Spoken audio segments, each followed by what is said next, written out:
My fellow Americans, good evening. Let me begin by congratulating the team at NASA and our brave astronauts on the successful launch of Artemis II. It was quite something. It will be traveling further than any manned rocket has ever flown and will very substantially pass the moon, go around it, and come back home from a distance that has never been done before. It's amazing. They are on the way, and God bless them. These are brave people. We want to God bless those four unbelievable astronauts.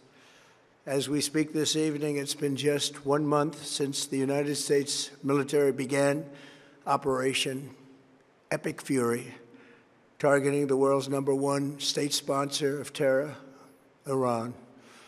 In these past 4 weeks, our armed forces have delivered swift, decisive, overwhelming victories on the battlefield, victories like few people have ever seen before. Tonight, Iran's Navy is gone. Their Air Force is in ruins. Their leaders, most of them terrorist regime they led, are now dead. Their command and control of the Islamic Revolutionary Guard Corps is being decimated as we speak. Their ability to launch missiles and drones is dramatically curtailed, and their weapons, factories, and rocket launchers are being blown to pieces. Very few of them left. Never in the history of warfare has an enemy suffered such clear and devastating large-scale losses in a matter of weeks. Our enemies are losing, in America, as it has been for 5 years under my presidency, is winning, and now winning bigger than ever before. Before discussing this current situation, I also want to thank our troops for the masterful job they did in taking the country of Venezuela in a matter of minutes. That hit was quick, lethal, violent, and respected by everyone all over the world. After rebuilding our military during my first term, we have by far the strongest military anywhere in the world, and now we're working along with Venezuela and are, in a true sense, joint venture partners. We're getting along incredibly well in the production and sale of massive amounts of oil and gas, the second largest reserves on Earth after the United States of America. We're now totally independent of the Middle East, and yet we are there to help. We don't have to be there. We don't need their oil. We don't need anything they have, but we're there to help our allies. Tonight, I want to provide an update on the tremendous progress our warriors have made in Iran and discuss why Operation Epic Fury is necessary for the safety of America and the security of the free world. From the very first day I announced my campaign for president in 2015, I have vowed that I would never allow Iran to have a nuclear weapon. This fanatical regime has been chanting death to America, death to Israel for 47 years. Their proxies were behind the murder of 241 Americans in the Marine barracks bombing in Beirut, the slaughter of hundreds of our service members with roadside bombs. They were involved in the attack on the USS Cole, and they carried out the countless other heinous acts, including the just horrible, bloody atrocities of October 7th in Israel, something that most people have never seen anything like it. This murderous regime also recently killed 45,000 of their own people who were protesting in Iran. 45,000 dead. For these terrorists to have nuclear weapons would be an intolerable threat. The most violent and thuggish regime on earth would be free to carry out their campaigns of terror, coercion, conquest, and mass murder from behind a nuclear shield. I will never let that happen, and neither should any of our past presidents. This situation has been going on for 47 years and should have been handled long before I arrived in office. I did many things during my 2 terms in office to stop the quest for nuclear weapons by Iran. First, and perhaps most importantly, I killed General Qasem Soleimani in my first term.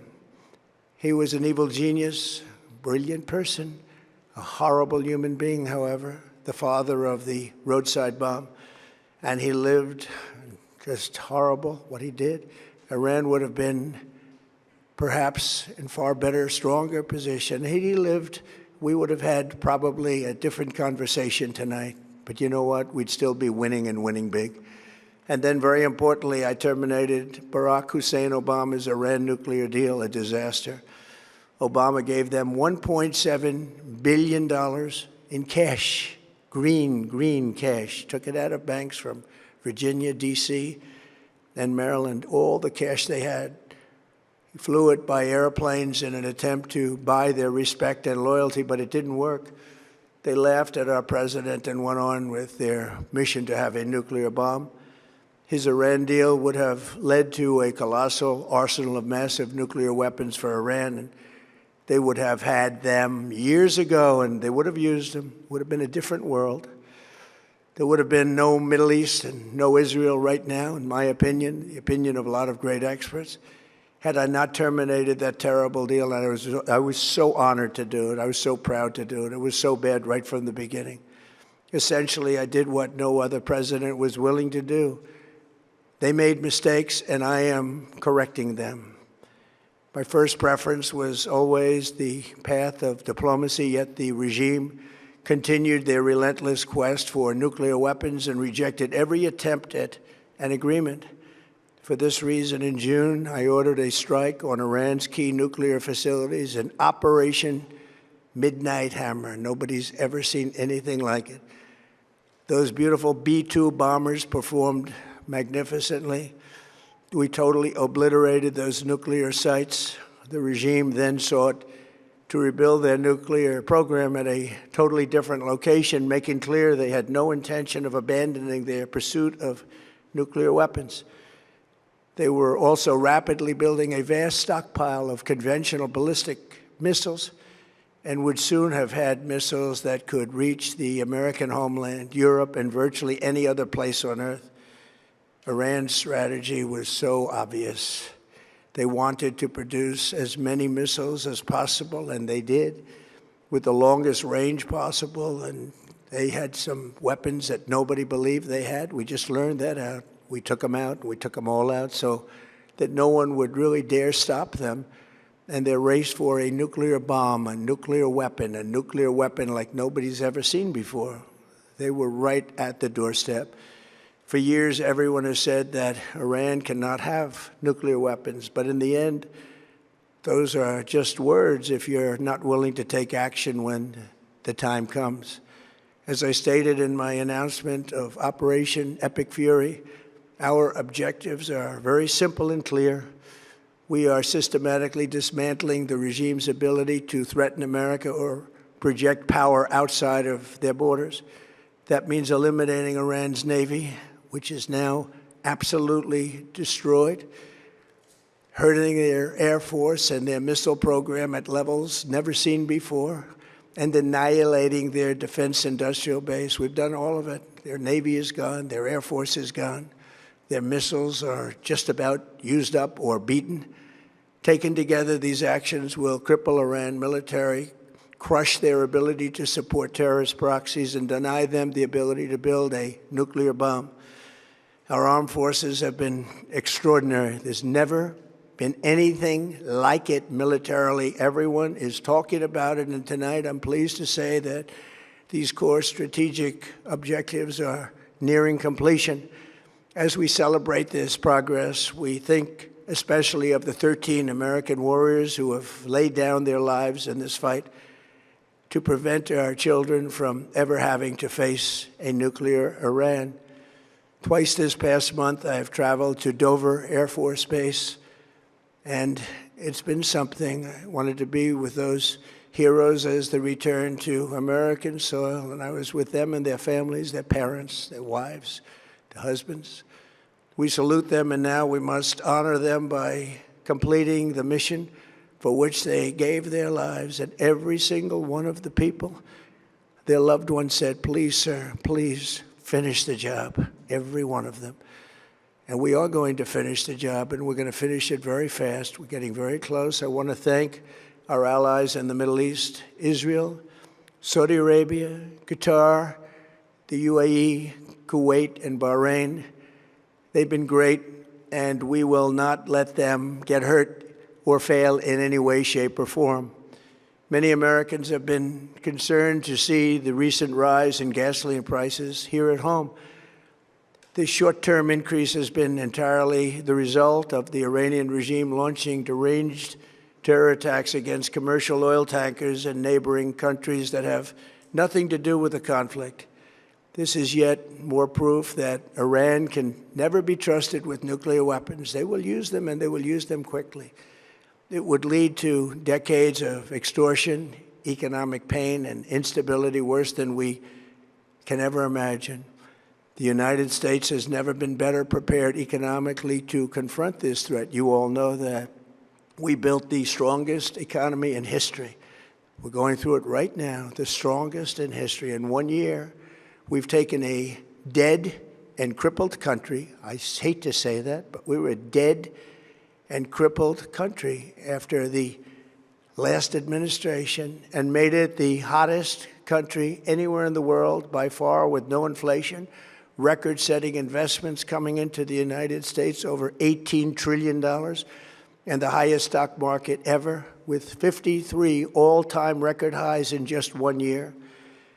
It all positioned us to get rid of a cancer that has long simmered. It's known as the nuclear Iran, and they didn't know what was coming. They've never imagined it. Remember, because of our drill baby drill program, America has plenty of gas. We have so much gas. Under my leadership, we are #1 producer of oil and gas on the planet, without even discussing the millions of barrels that we're getting from Venezuela. Because of the Trump administration's policies, we produce more oil and gas than Saudi Arabia and Russia combined. Think of that, Saudi Arabia and Russia combined. And that number will soon be substantially higher than that. There's no country like us anywhere in the world, and we're in great shape for the future. The United States imports almost no oil through the Hormuz Strait and won't be taking any in the future. We don't need it. We haven't needed it, and we don't need it. We've beaten and completely decimated Iran. They are decimated, both militarily and economically and in every other way. And the countries of the world that do receive oil through the Hormuz Strait must take care of that passage. They must cherish it. They must grab it and cherish it. They can do it easily. We will be helpful, but they should take the lead in protecting the oil that they so desperately depend on. So to those countries that can't get fuel, many of which refuse to get involved in the decapitation of Iran, we had to do it ourselves. I have a suggestion. #1, buy oil from the United States of America. We have plenty. We have so much. And #2, build up some delayed courage. Should have done it before. Should have done it with us, as we asked. Go to the Strait and just take it, protect it, use it for yourselves. Iran has been essentially decimated. The hard part is done, so it should be easy. And in any event, when this conflict is over, the Strait will open up naturally. It'll just open up naturally. They're going to want to be able to sell oil because that's all they have to try and rebuild. It will resume the flowing, and the gas prices will rapidly come back down. Stock prices will rapidly go back up. They haven't come down very much, frankly. They came down a little bit, but they've had some very good days over the last couple of days. We've done actually much better than I thought, but we had to take that little journey to Iran to get rid of this horrible threat. With our historic tax cuts, where people are just now talking about receiving larger refunds than they ever thought possible, they are getting so much more money than they thought. That's from the great, big, beautiful bill. Our economy is strong and improving by the day, and it will soon be roaring back like never before. It will top the levels that it was a month ago. I've made clear from the beginning of Operation Epic Fury that we will continue until our objectives are fully achieved. Thanks to the progress we've made, I can say tonight that we are on track to complete all of America's military objectives shortly, very shortly. We're going to hit them extremely hard over the next 2 to 3 weeks. We're going to bring them back to the Stone Ages where they belong. In the meantime, discussions are ongoing. Regime change was not our goal. We never said regime change, but regime change has occurred because of all of their original leaders' death. They're all dead. The new group is less radical and much more reasonable. Yet if during this period of time no deal is made, we have our eyes on key targets.